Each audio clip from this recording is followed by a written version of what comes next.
My name is Ava Reynolds, and I'm 33 years old. Have you ever been erased from your own family story? Last week at my father's retirement gala, the pinnacle of his 30-year career as a prestigious school principal, I was literally kicked out of the VIP table in front of 200 guests, not for causing a scene, not for being late, but for being just an elementary school teacher who apparently embarrassed the family, while his new stepdaughter, a corporate lawyer, took my seat and my inheritance position on a $5 million education fund board. I stood there shaking, humiliated beyond words. But what happened next?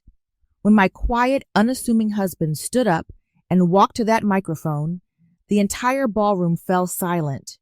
What he revealed about who he really was changed everything in less than 60 seconds. The look on my father's face, the gasps from the crowd, and especially my stepmother's dropped champagne glass. I'll never forget it. If you're watching this, please subscribe and let me know where you're watching from. I'd love to hear if you've ever faced family rejection for not being successful enough. Now, let me take you back to that night. The Crystal Ballroom at the Majestic Plaza Hotel in Denver sparkled with importance that evening. Crystal chandeliers cast golden light over round tables dressed in ivory linens, each centerpiece featuring white orchids that probably cost more than my weekly groceries. This wasn't just any retirement party. This was James Reynolds' grand finale, and he'd made sure everyone who mattered in the education world would witness it. My husband, Ethan, and I arrived 15 minutes late due to unexpected traffic on the interstate. I smoothed down my navy dress, the nicest one I owned, bought 3 years ago for my teaching awards ceremony. Ethan looked handsome in his simple black suit, though I noticed him checking his phone more frequently than usual. "Everything okay with work?" I asked as we entered the ballroom. "Just some last-minute details," he said, squeezing my hand.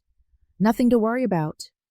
The room buzzed with at least 200 guests, school board members, principals from across the district, major donors, and even reporters from the local education journal.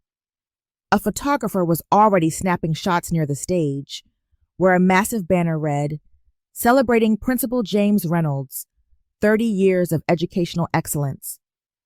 My father stood near the entrance in a charcoal Tom Ford suit that probably cost 3 months of my teaching salary.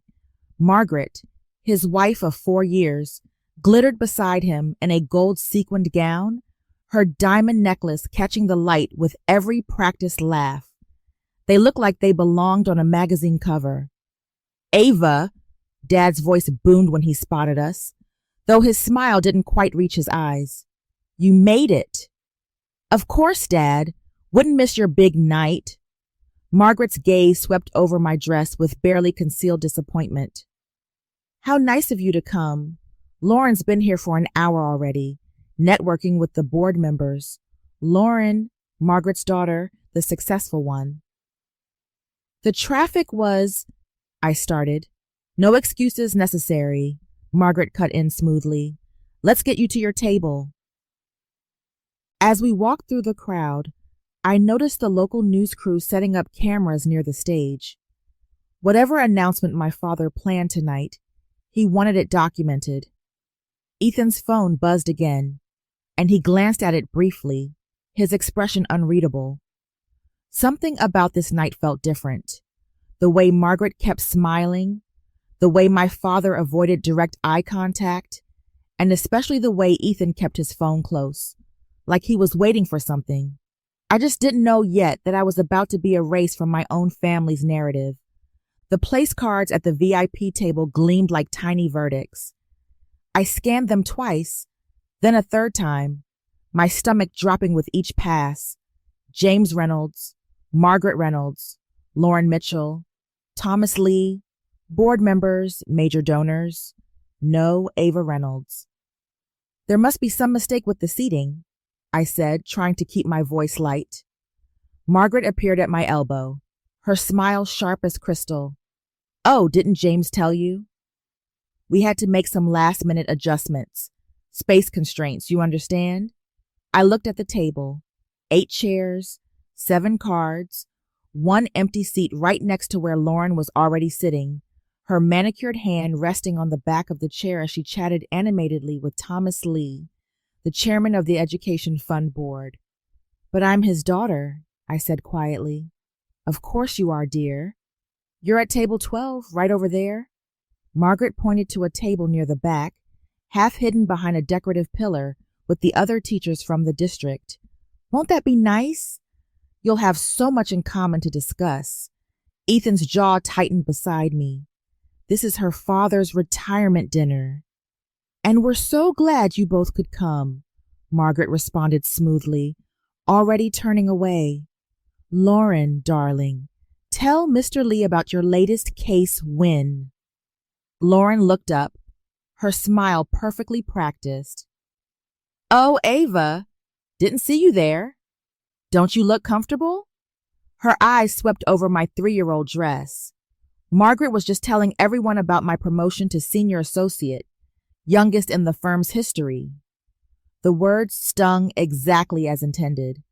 I stood frozen, watching my nameplate's absence like it was a prophecy. My father approached, straightening his tie. "Dad, why am I not at your table?" He shifted uncomfortably. Margaret thought it would be better for networking if Lauren, she has some connections that could benefit the fund. You understand, don't you? It's just business. Just business. My own father had made my exclusion a business decision. Ethan stepped forward, his voice calm but firm. "Where exactly is Ava supposed to sit?" "Table 12 is perfectly fine," my father said, not meeting my eyes. "Many distinguished educators there." Distinguished educators, code for the people who didn't matter enough for the VIP table. Lauren's laugh rang out as she touched Thomas Lee's arm, discussing something about corporate sponsorships. She was sitting in my chair, living my moment, and everyone seemed perfectly fine with it. Ethan's phone vibrated. He glanced at it, and something flickered in his expression. Was that satisfaction? "Come on," I whispered, tugging his arm. "Let's just go to table 12. But I couldn't shake the feeling that I'd just been demoted in my own family hierarchy. Table 12 felt like exile. As we made our way through the ballroom, Margaret's voice carried over the classical music, each word precisely aimed for maximum impact. "This is Lauren, my daughter," she announced to a circle of donors. "Senior associate at Carter and Associates. She just won a multi-million-dollar case for the Thompson Foundation." A pause then. "Oh, and that's James's daughter, Ava, heading to the back. She teaches elementary school at PS 72, the public one." The way she said public made it sound like a disease. Ethan's hand found mine under table 12's polyester tablecloth, a far cry from the VIP table's silk. Around us sat 5 other teachers, all looking slightly uncomfortable in their best clothes, clearly aware they were the bargain seats at this premium event. "3rd grade, right?" asked Mrs. Wong, a middle school math teacher. "I heard you won Teacher of the Year last year." "I did," I said, managing a smile. "That's wonderful," she replied. But we both heard the unspoken truth. Wonderful didn't get you to the VIP table. From across the room, Lauren's voice rang out confidently as she discussed international tax law with someone from the mayor's office. Every few minutes, Margaret would gesture in her direction, making sure everyone knew that was her daughter, the successful one. My father worked the room, and I counted. He introduced Lauren to 12 people in 15 minutes. He walked past our table twice without stopping. Ethan squeezed my hand tighter. His phone lit up with a message, and I caught a glimpse. "Confirmation received. Ready when you are." "What's that about?" I asked. "Just work," he said. But there was something in his tone I couldn't place. "How are you holding up?" "I'm fine," I lied. "No, you're not." His brown eyes met mine, steady and warm. and you shouldn't have to be. From the VIP table, another burst of laughter. Margaret was now telling someone about Lauren's Harvard law degree, loud enough for our corner to hear. We're just so proud of what she's accomplished. It takes real ambition to reach those heights. Real ambition, unlike teaching 8-year-olds to read, apparently. Mrs. Wong leaned over sympathetically. Family events can be complicated. I nodded, watching my father beam at Lauren as she showed him something on her phone, probably her latest bonus statement. Meanwhile, I had 28 students' handmade thank you cards in my desk drawer, but those didn't translate to networking opportunities. Ethan typed something quickly on his phone, then put it away. Whatever you're planning, I whispered, don't. It's not worth it. He kissed my temple. You're always worth it. The lights dimmed slightly as my father took the stage, tapping the microphone with the practiced authority. 200 faces turned toward him, and the photographer positioned himself for the perfect shot. Thank you all for joining us tonight, Dad began, his voice carrying that principal's authority I'd grown up admiring. As I stand here, preparing to close this chapter of my career, I'm overwhelmed by gratitude. He launched into acknowledgments. The school board, fellow principals, major donors. Then came the personal section. My heart rate picked up. I'm blessed with a wonderful family, he said, gesturing to the VIP table. My beautiful wife, Margaret, who's been my rock these past 4 years. And I'm especially proud tonight to have Lauren Mitchell here, Margaret's daughter, who I've come to think of as my own. As my own. The words hit like ice water. Lauren just made senior associate at Carter & Associates, the youngest in their history. Harvard Law, summa cum laude. She represents everything we hope education can achieve: ambition, excellence, and the drive to reach the very top of her field. The applause was enthusiastic. Lauren stood, waving graciously, her red designer dress catching every light. The photographer snapped multiple shots. I waited. Surely now he'd mention me. Family is everything, Dad continued, moving on to thank the catering staff. That was it. His other daughter, the one who'd followed in his footsteps into education, didn't merit a mention. 30 years in education, and he couldn't acknowledge the daughter who became a teacher. Mrs. Wong touched my arm gently. That was expected, I said, surprised by how steady my voice sounded. But inside, memories flooded back. Dad missing my college graduation because Margaret had planned a cruise, forgetting my birthday 2 years running. The Christmas dinner where Lauren's promotion dominated every conversation, while my Teacher of the Year award went unmentioned. You know what? Ethan said suddenly, his voice carrying an odd note. I just remembered something. What? The first time you told me about winning that teaching award, you were so excited you called your dad immediately. He paused. He said he'd call you back. Did he ever? The answer sat between us, heavy as stone.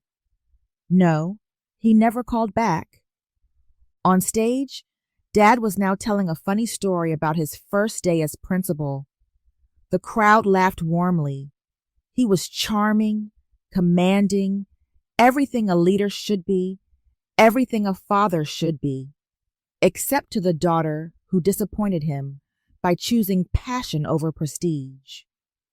Ethan's phone buzzed. He read the message and, for the first time tonight, smiled. What? I asked.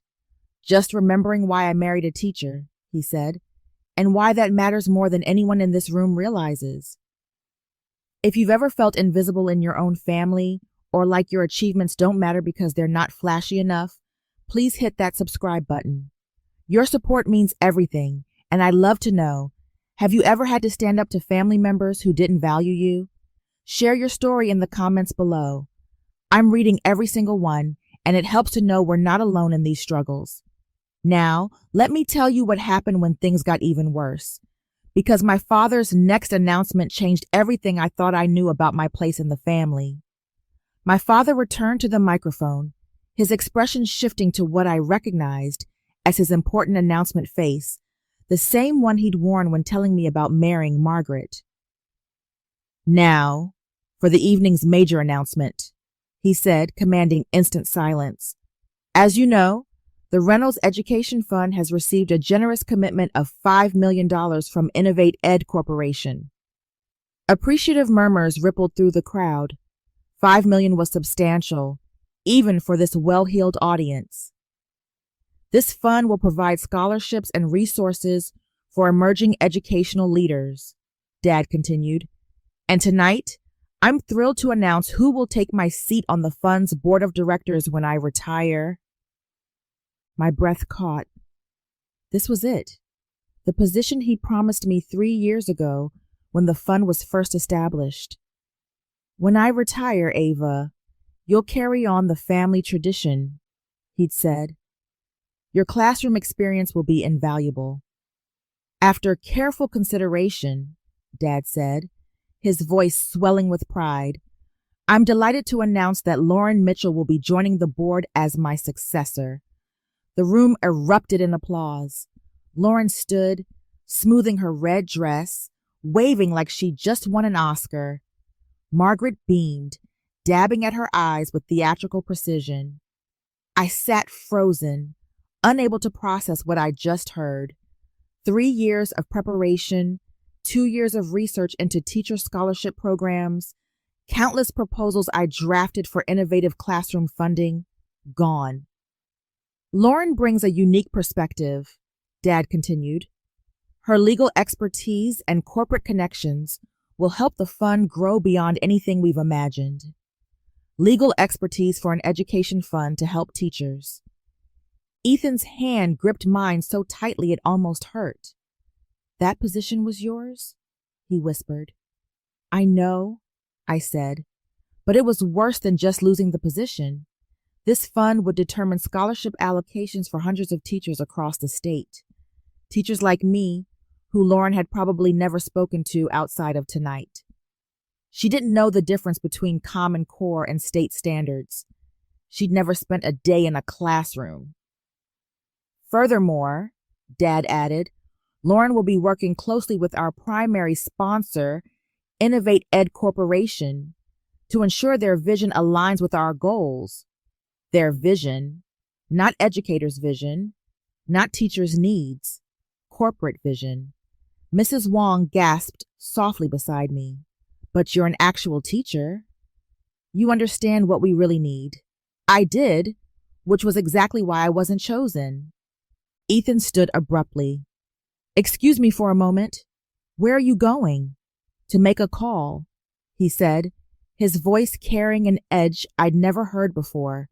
"This changes things."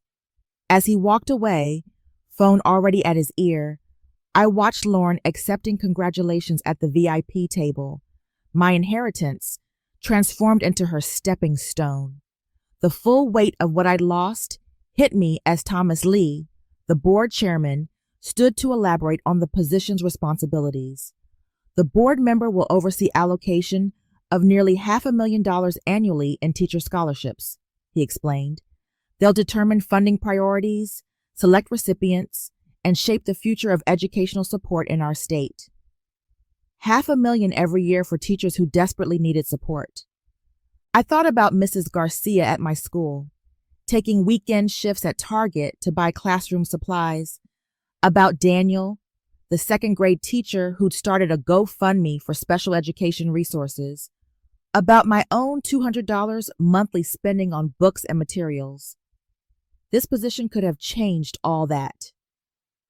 "I've prepared a comprehensive proposal," Lauren was telling someone at her table, loud enough to carry, "focusing on leadership development and administrative advancement programs." Administrative advancement.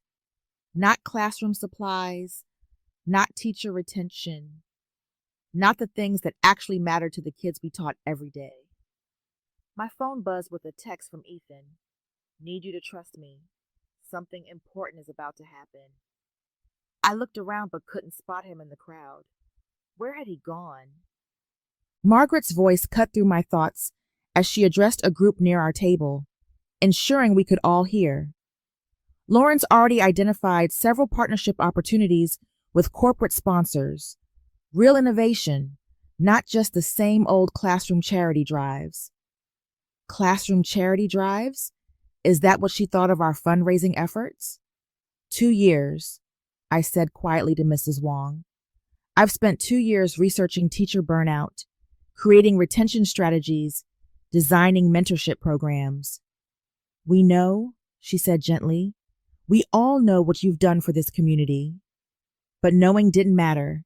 Not here, not in this room where success was measured in billable hours and corporate connections. My father was back at the microphone. Lauren will bring a fresh perspective to education funding. Sometimes it takes an outsider to see what insiders miss. An outsider. After 30 years in education, he truly believed an outsider would serve teachers better than an actual teacher. My phone lit up with another message from Ethan. Watch Thomas Lee. This is important. I looked toward the VIP table. Thomas Lee was reading something on his phone, his expression shifting from casual interest to sharp attention. He glanced around the room, searching for someone. Before we continue, Thomas said, standing suddenly, I'd like to clarify something about our corporate sponsors. The room quieted. This wasn't part of the program. Margaret looked confused. Lauren's smile faltered slightly, and somewhere in the crowd, my husband was orchestrating something I didn't yet understand. I couldn't sit there anymore, not with 200 people witnessing my erasure. My legs moved before my brain caught up, carrying me toward the VIP table with a determination I didn't know I possessed. Dad, we need to talk. The conversation at the table stopped. 7 faces turned toward me, including Lauren's perfectly composed smirk. Not now, Ava, Dad said, his tone carrying that principal's authority that used to make students freeze. Yes, now. This can't wait. You're making a scene, Margaret said, her voice ice-wrapped in silk. Am I? Because I thought we were celebrating education tonight. I kept my voice steady, professional, the same tone I use with difficult parents. That position was promised to me 3 years ago. Circumstances change, Dad said, not meeting my eyes. What circumstances? My teaching award, my master's degree, my decade of classroom experience. Lauren laughed, a tinkling sound like breaking glass. Ava, managing a multi-million-dollar fund requires more than good intentions. You're right. It requires understanding what teachers actually need, which is why we need someone with real-world experience, I said. Real-world experience? Margaret interjected, the words coming out sharper than intended. I teach 28 8-year-olds every day. I buy supplies with my own money. I work 60-hour weeks for $40,000 a year. How much more real does it get? People at nearby tables were turning to watch. Someone had their phone out recording.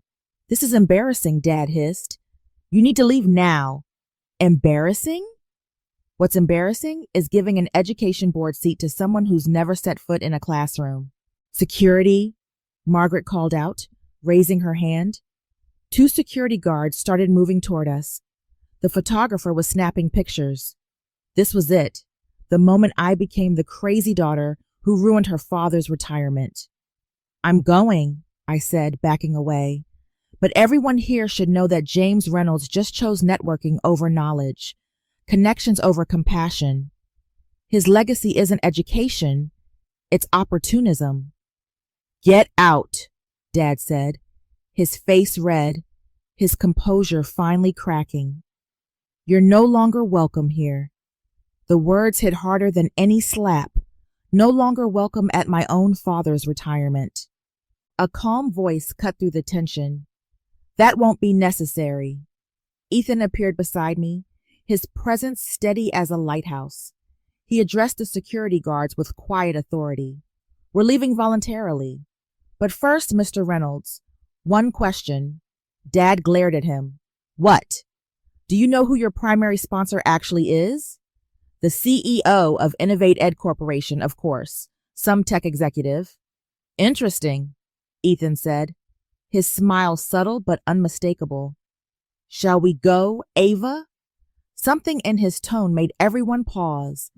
The security guards flanked us as we walked through the ballroom, 200 pairs of eyes tracking our humiliation. Someone whispered, "Is that his actual daughter?" Another person held up their phone, live streaming the spectacle. "You're embarrassing yourself," Margaret called out, loud enough for everyone to hear. "This is what happens when you can't accept your limitations." I stopped walking, turned back. The entire room held its breath. My limitations? Some people are meant for greatness, Lauren added, standing now, her voice carrying that courtroom confidence. Others are meant for simpler things. There's no shame in being ordinary, Ava. Ordinary. The word hung in the air like a verdict. Teaching is noble work, Margaret continued with fake sympathy. But let's be honest, anyone can teach elementary school. It takes real talent to succeed in law or business. Anyone can teach. I thought of Liam, my student with dyslexia, who'd finally learned to love reading, of Mia, who'd overcome selective mutism in my classroom, of the 17-hour days, the differentiated instruction, the child psychology courses, the endless patience required to shape young minds. You're right, I said quietly. Anyone can stand in front of a classroom. Not everyone can teach. There's a difference. Dad stood up at the VIP table, his face burgundy with rage. "Security, escort them out now." "Robert," Thomas Lee interjected. "Perhaps we should stay out of this, Thomas. This is family business. Family business. Being publicly humiliated was family business." The guards moved closer, and one touched my elbow. "Ma'am, we need you to leave." "Don't touch my wife." Ethan's voice was steel wrapped in velvet. The guard immediately stepped back. "Or what?" Dad challenged. "You'll both leave?" "Please do. Lauren's announcement is the only one that matters tonight." Ethan pulled out his phone, typed something quickly. "You're absolutely right, James. Lauren's announcement does matter. In fact, it matters to quite a few people." "What's that supposed to mean?" Margaret demanded. "You'll find out," Ethan said, pocketing his phone. "Thomas, you might want to check your email. I just sent you something important." Thomas Lee frowned, pulling out his phone. His eyes widened as he read. "What did you—" Dad started. "Nothing that wasn't already in motion," Ethan said calmly. "Ava, let's go. We don't need to be here for what happens next." As we walked toward the exit, I heard Thomas Lee's urgent voice. "James, we need to talk now." The last thing I saw was my father's confused face as Thomas showed him something on his phone and Margaret's perfectly composed expression beginning to crack.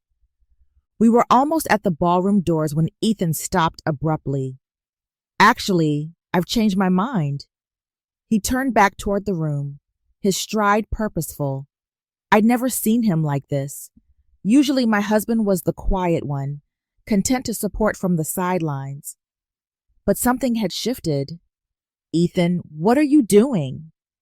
"Something I should have done the moment they changed your seat." He walked straight to the stage, taking the stairs 2 at a time. "Excuse me, Mr. Reynolds," Ethan said into the microphone, his voice carrying that same calm authority I'd heard him use on conference calls. "One quick question before we go." Dad looked ready to explode. "Get off that stage." "Just one question. You mentioned Innovate Ed Corporation is providing $5 million to your fund. That's quite impressive. Do you know much about Innovate Ed?" "What kind of question is that?" Margaret shrieked. "Security." But Thomas Lee raised his hand, stopping security. "Let him speak, James." "This is relevant," Ethan continued unruffled. Innovate Ed specializes in educational technology for underserved schools. They believe every child deserves quality education, regardless of zip code. He said they, but something felt off. Fascinating company history, actually, Ethan continued conversationally. Founded 5 years ago by someone who watched his mother struggle as a public school teacher. She spent her own money on supplies, worked weekends without pay, never got the recognition she deserved. Sound familiar? The room was dead silent now. Even the catering staff had stopped moving. The founder promised himself that when he had the means, he'd support teachers properly, not with empty words or photo ops, but with real resources. Ethan looked directly at my father. That founder believed teachers like Ava, the ones who stay late tutoring struggling students, who spend their summers designing innovative curricula, who see potential where others see problems. Those teachers deserve more than a seat at the back of the room. "What's your point?" Dad demanded, though his voice had lost its edge. "My point is that Innovate Ed's funding comes with specific conditions. Values alignment, they call it. The company is very particular about who manages their donations." Thomas Lee was typing furiously on his phone now, his expression increasingly alarmed. "Ethan," I whispered, pieces clicking into place, the conference calls he took in his home office, the educational journals on his nightstand, the way he always knew exactly what my classroom needed.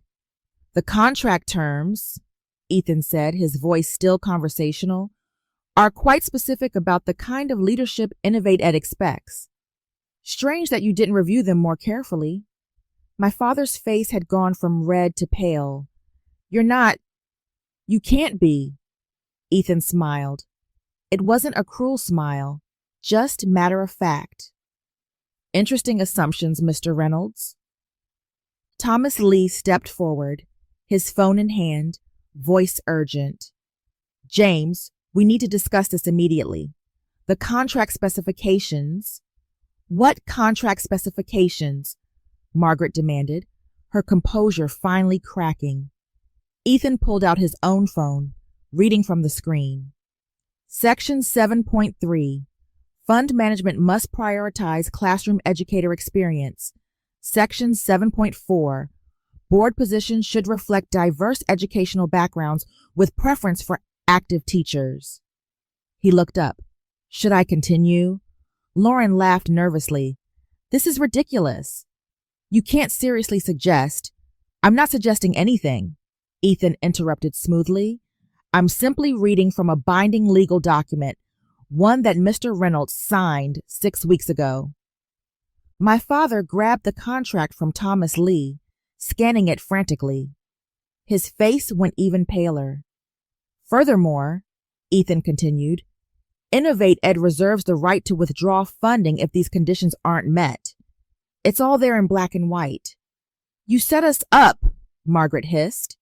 "No, we offered $5 million with clear conditions. You just assumed you could ignore them," Ethan said. "Interesting how you never bothered to ask who ran Innovate Ed. You saw the money and assumed the details didn't matter." I noticed something then. The Innovate Ed logo on the massive backdrop behind the stage. The same stylized apple with a graduation cap I'd seen on Ethan's laptop screen dozens of times. How had I missed it? "This is entrapment." Lauren stood up, her lawyer instincts kicking in. "Actually, it's contract law," Ethan replied. "Your specialty, I believe. Then you'll appreciate Section 12.1. Any public announcement of board positions without sponsor approval constitutes a breach of contract." The room buzzed with whispers, phones out everywhere, recording this unprecedented reversal. Thomas Lee cleared his throat.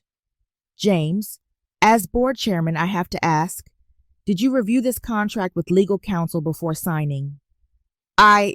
Dad started. Margaret said Lauren had reviewed it. All eyes turned to Lauren, who suddenly looked less like a senior associate and more like a deer in headlights. I skimmed it. It seemed standard." "Skimmed?" Thomas Lee's tone could have frozen water. A $5 million contract and you skimmed it? Ethan stepped back from the microphone. Mr. Lee, I believe you have some decisions to make about the fund's leadership. We'll await your response. As he walked back toward me, the room erupted. Thomas Lee was calling an emergency board meeting. Margaret was screaming at Lauren. My father stood frozen, staring at the contract like it might disappear if he looked hard enough. And on the backdrop behind them all, the Innovate Ed logo seemed to glow a little brighter. Are you still with me? If this story resonates with you, please take a second to like this video. It really helps more people find these stories. And if you're wondering what Ethan is about to reveal, trust me, you won't want to miss this next part. Have you ever had someone stand up for you when you couldn't stand up for yourself?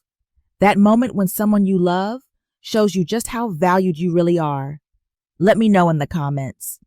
Now, here's where everything changed, where the truth finally came out in front of everyone. Margaret's composure shattered completely.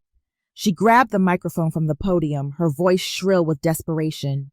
This is manipulation. This man, she pointed at Ethan, has been deceiving us all, hiding who he was. Ava probably planned this whole thing. Planned what? I asked, finding my voice. Planned to be humiliated at my father's retirement? Planned to be told I'm an embarrassment to the family? You are an embarrassment. Margaret's mask finally slipped entirely. A teacher making $40,000 a year, driving a 10-year-old Honda, shopping at Target. Do you know how it looks when Lauren and I have to explain you at country club events? The room gasped collectively. Someone whispered, She actually said that out loud. And you? Margaret turned on Ethan. Pretending to be some nobody when I'm what? Ethan asked calmly. A successful man who loves his wife, who's proud that she shapes young minds, who thinks her work matters more than any corporate deal. Lauren grabbed the microphone from her mother. This doesn't change anything. I have the qualifications. I have the connections. You have no experience with education, I said, stepping forward. Name one educational theory, one classroom management technique, one learning disability accommodation. Silence. That's what I thought. Experience doesn't matter when you have talent, Lauren snapped. Some people are born leaders. Others are just teachers. Just teachers. There it was again. My father finally found his voice. Ava has always lacked ambition, always settled for less. I tried to push her toward law school, business school, anything with prestige, but she chose this. This, 10 years of dedication, reduced to a disappointed this. You know what? I said, my voice carrying across the silent ballroom. You're right. I chose this. I chose to wake up every day and make a difference. I chose to be the person kids run to with their problems. I chose meaning over money. How noble, Margaret sneered, and how convenient that your husband's money lets you play teacher without worrying about bills. The accusation hung in the air like poison. Around us, 200 people watched this family implode, their phones capturing every word. My wife, Ethan said quietly, has never taken a penny from Innovated. She doesn't even know the full extent of... He stopped. Actually, you know what? It's time everyone knew exactly who deserves respect in this room. He walked back to the stage with purpose, and this time no one tried to stop him. Ladies and gentlemen, I have an announcement. Ethan stood at the podium with a quiet confidence I'd seen him display only in our most private moments when he talked about changing education, about making a difference. The ballroom fell completely silent. My name is Ethan Reynolds, he began. Yes, I took my wife's last name when we married. She doesn't know this, but it was because I wanted to honor the only Reynolds who actually understands what education means. My breath caught. He'd never told me why he'd taken my name. 5 years ago, I watched my wife come home crying because she'd spent her entire paycheck on books for her classroom. That same night, she stayed up until 3 a.m., creating individualized learning plans for each of her students. His voice carried across the room with devastating clarity. That's when I decided to build something that would support teachers like her. Every CEO in this room, Ethan continued, his gaze sweeping the crowd, every lawyer, every successful person here, we all started with a teacher, someone who saw potential in us, someone who stayed after school to help us understand, someone who believed in us when we didn't believe in ourselves. Thomas Lee nodded slowly, his expression thoughtful. But we forget them, don't we? We achieve success, and suddenly those teachers become embarrassments, not impressive enough for our galas, not worthy of our VIP tables. This is grandstanding, Margaret protested weakly. No, Ethan replied. This is truth. Ava has touched more lives in 1 year of teaching than most of us will in entire careers. Her students write to her years later. Parents credit her with changing their children's trajectories, but tonight she wasn't good enough for the family table. He pulled out his phone, projecting something onto the screen behind him. It was a photo of my classroom, walls covered with student artwork, achievement certificates, and thank you letters. This is what real success looks like. This is what actually matters. His voice grew stronger. And if James Reynolds can't see that, if he values networking over knowledge, prestige over purpose, then he doesn't deserve what Innovate Ed offers. You can't withdraw funding over personal issues, Lauren called out, her lawyer instincts kicking in. Ethan smiled slightly. I'm not withdrawing anything over personal issues. I'm withdrawing it over values misalignment. Section 3.2 of the contract. The sponsor reserves the right to redirect funds if the recipient organization fails to demonstrate commitment to classroom educator support. Redirect? Thomas Lee asked sharply. Redirect where? Ethan looked directly at me, and for the first time that night, his professional mask slipped, revealing pure love and pride to someone who actually deserves it. I should properly introduce myself, Ethan said, his voice carrying absolute authority. I'm Ethan Reynolds, founder and CEO of Innovate Ed Corporation. The ballroom erupted, gasps, exclamations, chairs scraping as people stood for a better view. The photographer's camera clicked rapidly, capturing the moment my father's empire crumbled. That's impossible, Margaret stammered, gripping the table edge. You're nobody. You drive a Honda Civic. You shop at Costco. I do, Ethan agreed, because I'd rather put money into classrooms than into status symbols. Revolutionary concept, I know. My father had collapsed into his chair, his face ash gray. You've been lying to us for 7 years. I never lied, Ethan said. You never asked. You assumed a quiet man who supported his teacher wife must be unsuccessful.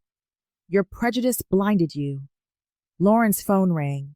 She answered reflexively, her face draining of color as she listened. I understand. Yes, sir. She hung up, looking stunned. That was managing partner Thompson. Carter and Associates wants to discuss the firm's reputation risk. What? Margaret shrieked. The live stream of tonight has already hit 50,000 views, someone called out. It's trending. Thomas Lee stepped forward. Mr. Reynolds, Ethan, as board chairman, I need to know your intentions regarding the fund. Ethan never broke eye contact with my father. Innovate Ed Corporation is withdrawing all funding from the Reynolds Education Fund, effective immediately. You can't, my father roared, finally finding his voice. We have a contract, which you violated the moment you announced Lauren's appointment without sponsor approval. Your own lawyer should have caught that. He glanced at Lauren. Oh, wait. The irony was devastating. Lauren's incompetence had given Ethan the perfect exit clause. Furthermore, Ethan continued. I'm establishing a new fund, the Ava Reynolds Excellence in Teaching Foundation. $5 million, managed by actual educators for actual educators. The teachers at table 12 started applauding. Then table 11 joined. Soon, half the room was clapping. All the educators who'd been relegated to the back, all the ordinary people who actually understood what mattered. Ethan, I addressed the board chairman, I'd like you to consider chairing the new foundation. We need someone with your integrity. Thomas Lee looked between Ethan and my father, his decision clear. I'd be honored. This is theft, Margaret screamed. We'll sue. Please do, Ethan said calmly. I'm sure the publicity will be wonderful for everyone involved. Principal's wife calls teachers' embarrassments has such a nice ring to it. My father stood slowly, his dignity in tatters, his legacy destroyed in minutes. Ava, you've ruined everything. But I wasn't looking at him anymore. I was looking at my husband, the man who had just revealed himself as my fiercest protector, my quietest champion. Effective immediately, Ethan announced, his voice carrying the finality of a judge's gavel. Innovated Corporation withdraws all funding from the Reynolds Education Fund. The words echoed through the ballroom like thunder, $5 million gone in a single sentence. You can't do this. My father lurched toward the stage. That money was promised. The announcements were made. The programs were planned. Plans change, Ethan said, echoing my father's earlier words back to him. Isn't that what you told Ava about her board position? Thomas Lee was already on his phone, likely calling an emergency board meeting. Other board members huddled together, their whispers urgent and panicked. This is vindictive, Lauren accused, her voice shaking. You're punishing a fund that helps children because of a family dispute. No, Ethan corrected. I'm redirecting resources to people who actually understand education. The contract explicitly states that Innovated funds must support classroom educators. Giving control to someone who's never taught violates our core mission. She was going to learn, Margaret protested desperately. From whom? From the teacher you just called an embarrassment? Ethan's tone remained professionally cold. From the daughter Mr. Reynolds couldn't acknowledge in his speech? The live stream comments were scrolling rapidly on someone's phone screen nearby. Justice. Finally, someone stands up to nepotism. That teacher deserves better. Mr. Reynolds, Thomas Lee spoke up, his decision made. Given this development, the board needs to reconvene immediately. Lauren's appointment is obviously void without funding. This is a conspiracy, Margaret spat. You all planned this. We planned nothing, I said, finding my voice. You created the situation with your choices. Every insult, every slight, every moment you made me feel worthless. You built this outcome yourselves. My father's shoulders sagged. In 60 seconds, he'd gone from celebrated principal to the man who lost $5 million through arrogance and nepotism. The teaching community deserves better, Ethan continued. They deserve leaders who understand their struggles, who value their contributions, who see them as professionals, not embarrassments. Please, my father said quietly, the fight draining from him. The fund helps hundreds of teachers, and it still will, Ethan replied. Just not under your name, not under leadership that sees teachers as less than. The Ava Reynolds Foundation will serve the same community with actual respect. A reporter pushed forward. Mr. Reynolds, are you saying this was personal? Ethan considered the question. I'm saying that values matter. If you can't respect teachers, you shouldn't control teacher funding. It's that simple. The security guards, who'd almost escorted us out earlier, now stood awkwardly, unsure what to do. The power dynamic had shifted so completely, they looked to Ethan for direction. We're done here, Ethan said simply. Ethan returned to the microphone one final time, his presence commanding absolute attention. Before we leave, I want to announce the establishment of the Ava Reynolds Excellence in Teaching Foundation. His voice carried pride that made my eyes burn with tears. $5 million dedicated to supporting classroom educators who do the real work of shaping our future. The teachers at table 12 rose to their feet, applauding. Mrs. Wong was crying openly. This foundation will provide grants for classroom supplies, fund continuing education, and offer mental health support for teachers facing burnout. Ethan looked directly at me. It will be chaired by someone who understands what teachers actually need because she is one. You want me to... I couldn't finish the sentence. If you'll accept, Ethan said softly. Though I should mention, I never told you about Innovate Ed because I wanted you to love me for me, not for this. I know, I whispered, remembering all the times he'd supported me without fanfare, without recognition, without need for credit. This is outrageous. Margaret's voice cracked with desperation. You can't just create a competing foundation. It's not competing, Ethan corrected. Your fund no longer exists without funding. This is a replacement. Thomas Lee stepped forward. For what it's worth, the board members who actually care about education would be honored to serve under Mrs. Reynolds' leadership.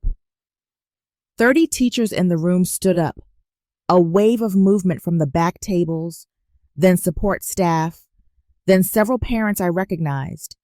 Soon, nearly half the room was standing, all the people who understood what really mattered in education. Additionally, Ethan announced, Innovate Ed will match any donation made to the foundation tonight, dollar for dollar. Immediately, phones came out. The head of the local teachers union called out, $10,000 from our emergency fund.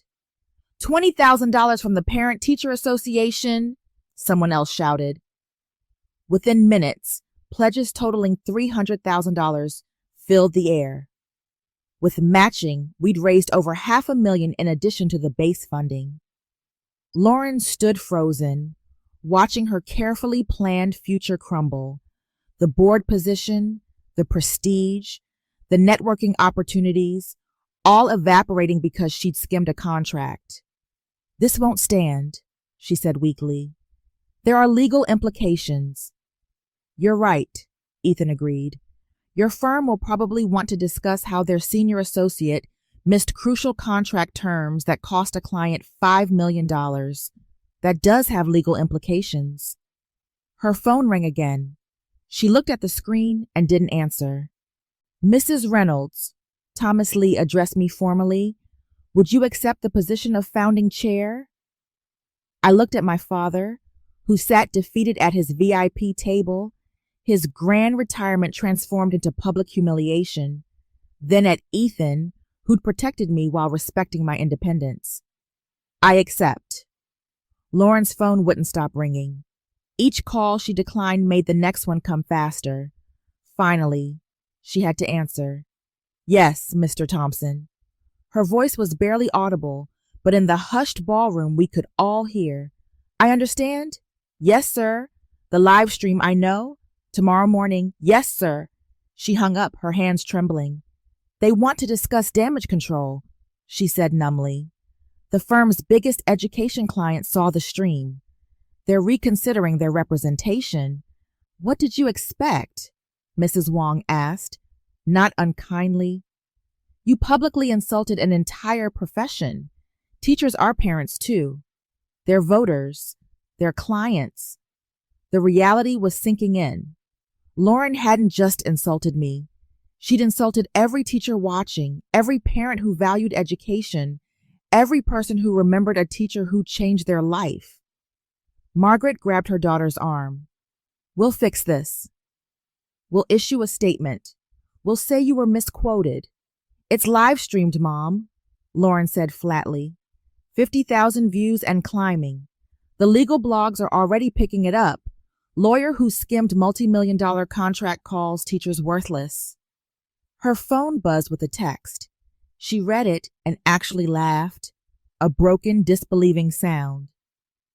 The State Bar wants to discuss my public conduct. Apparently, demeaning educators violates professional ethics standards. Ethan spoke quietly. Actions have professional consequences. You chose to build your career on stepping on others. Now others are stepping back. This is your fault. Margaret turned on me viciously. If you had just accepted your place, her place, Ethan interrupted, is wherever she chooses to stand. And tonight, she's standing as the head of a foundation that will actually help teachers, not just use them for photo opportunities. Thomas Lee cleared his throat. James, the board needs your resignation letter by Monday. Given tonight's events, your continued involvement would be problematic. My father didn't respond. He sat staring at the tablecloth, aging years and minutes.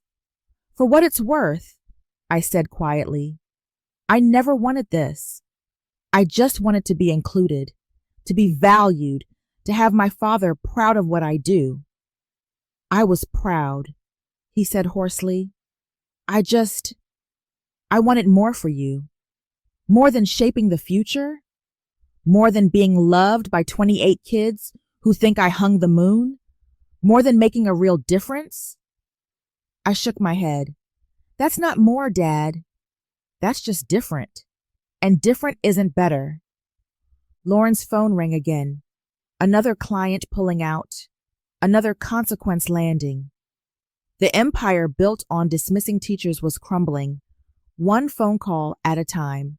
By the time we left the ballroom, the video had gone viral. 2 million views in 3 hours.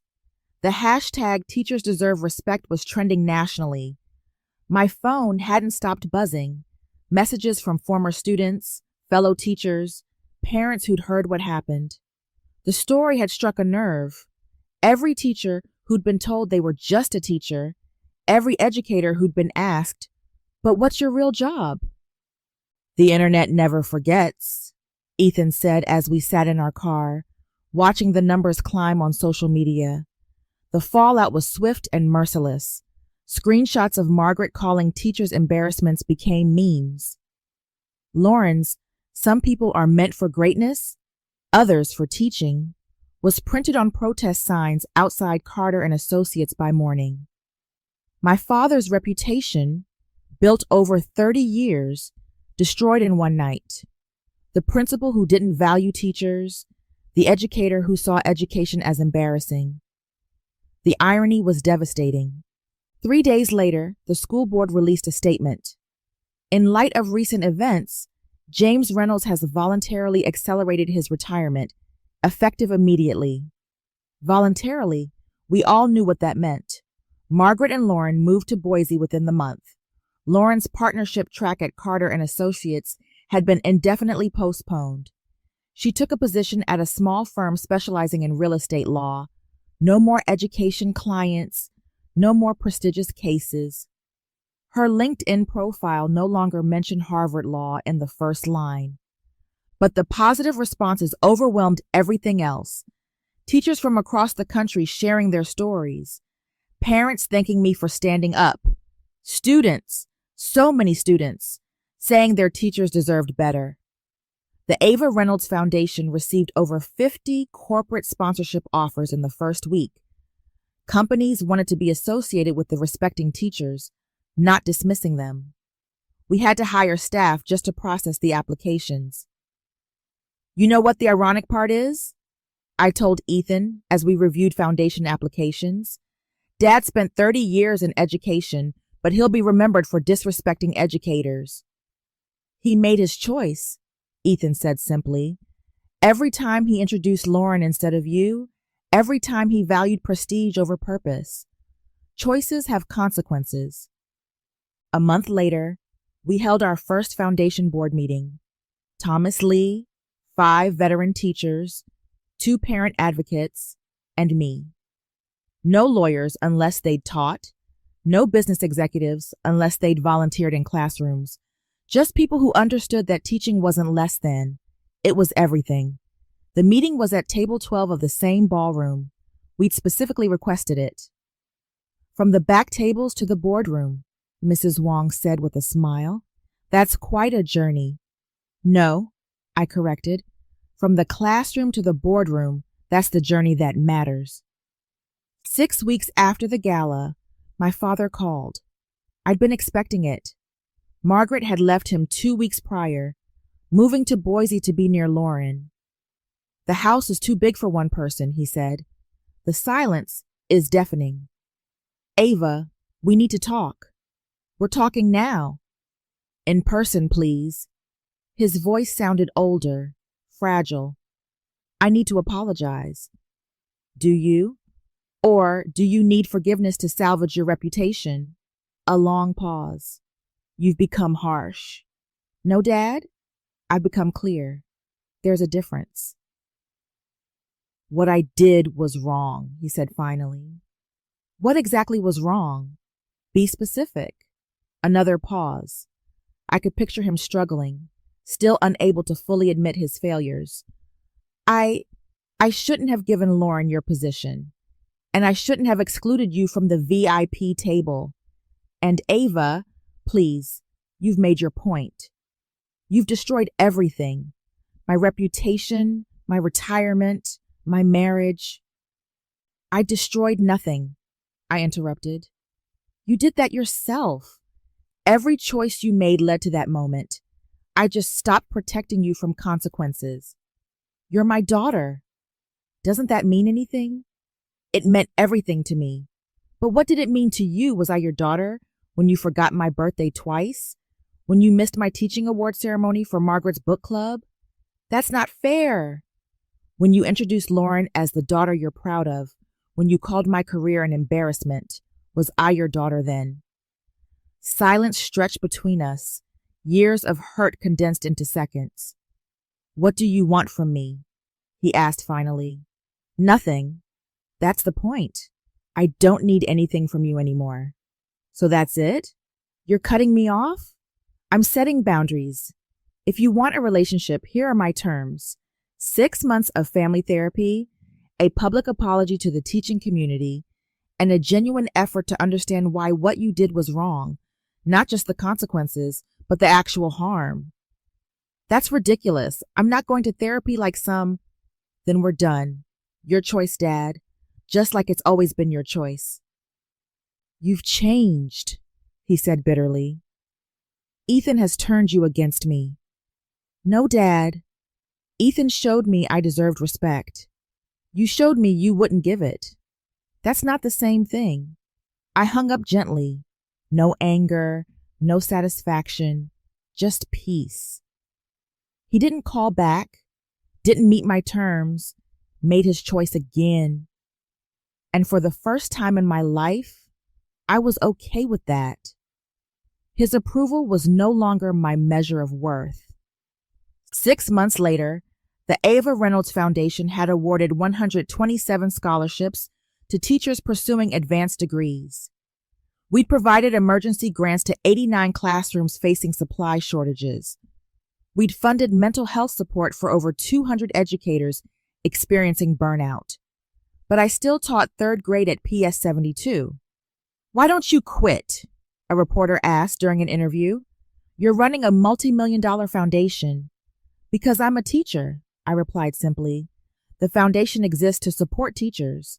How can I do that if I stop being one? Ethan and I had moved nothing about our daily life. We still lived in our modest 2-bedroom apartment. He still drove his Honda Civic. I still shopped sales for classroom supplies, though now the foundation reimbursed me, and every other teacher who submitted receipts. The real change was internal. I walked taller, spoke clearer, set boundaries without apology. Mrs. Reynolds, Noah, my former student with dyslexia, now in 5th grade, ran up to me in the hallway. I got into the advanced reading group. That's amazing, Noah. My mom says it's because you taught me that different isn't less than, just different. Different isn't less than. My father's words, reversed and redeemed. Ethan and I were stronger than ever. The secret he'd kept, It hadn't been about deception, but protection. He'd wanted me to be valued for myself, not his money. He'd wanted my father to see my worth without knowing about Innovate Ed. Any regrets? I asked him one evening as we reviewed foundation applications together. Only one, he said. I wish I'd stood up for you sooner. You stood up when it mattered most. We'd been trying for a baby for 2 years. The stress of family drama hadn't helped. But now, with peace in our lives, with the boundaries firmly set, something shifted. The test showed 2 lines. A teacher's baby, Ethan said, his hand on my still flat stomach. They're going to change the world. Every baby changes the world, I corrected. Teachers just help them realize it. My father hadn't met my terms. No therapy, no apology, no effort to understand. Margaret sent occasional nasty emails that went straight to spam. Lauren had reinvented herself as a work-life balance coach on Instagram, never mentioning her legal career. But I had 28 8-year-olds who thought I was magic, a husband who saw my true worth, a foundation helping thousands of teachers, and now a baby on the way. Different wasn't less than, it was everything. Looking back now, I realized the most important lesson from that night wasn't about revenge or justice. It was about recognition, not from others, but from ourselves. Your worth isn't determined by someone else's inability to see it. Read that again. Your worth exists, regardless of who acknowledges it. I spent 33 years seeking my father's approval, measuring my success through his eyes. But teaching isn't less than law. Caring isn't less than competing. Service isn't less than status. These are different paths, not different values. The hardest boundary I ever set wasn't with my father. It was with myself. The boundary against self-doubt, against internalized criticism, against believing that choosing purpose over prestige made me less than. Ethan didn't save me that night. He revealed what was already true, that my work mattered, that my choice had value, that the 28 kids who learned to read in my classroom were just as important as any corporate merger. The foundation has grown beyond anything we imagined. But you know what makes me proudest? Last week, one of my former students became a teacher. She said, "Mrs. Reynolds, you showed me that teaching is a superpower." It is.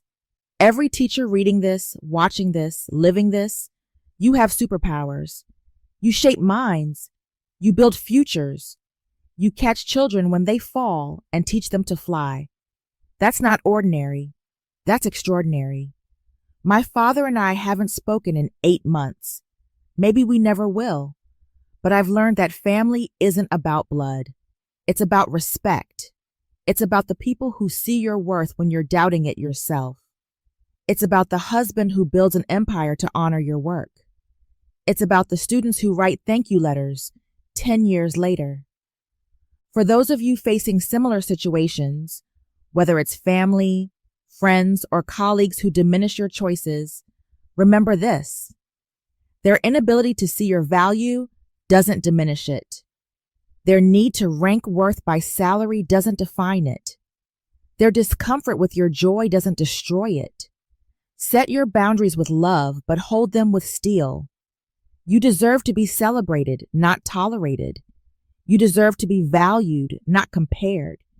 You deserve respect for the path you've chosen, especially when that path serves others. And sometimes, just sometimes, the universe conspires to give you an Ethan, someone who sees you, values you, and, when necessary, reveals the truth about your worth to the world. But even if it doesn't, even if you're standing alone at table 12 while others sit at the VIP table, remember that your worth isn't determined by your seat assignment. It never was. Thank you so much for listening to my story. If it touched you in any way, please subscribe and hit the notification bell. I share stories like this every week. I'd love to hear from you. Have you ever had to choose between family approval and self-respect? What would you have done in my situation? And teachers, what's the most dismissive thing someone has said about your profession? Let's celebrate each other in the comments. Remember, you deserve to be valued for who you are, not who others want you to be.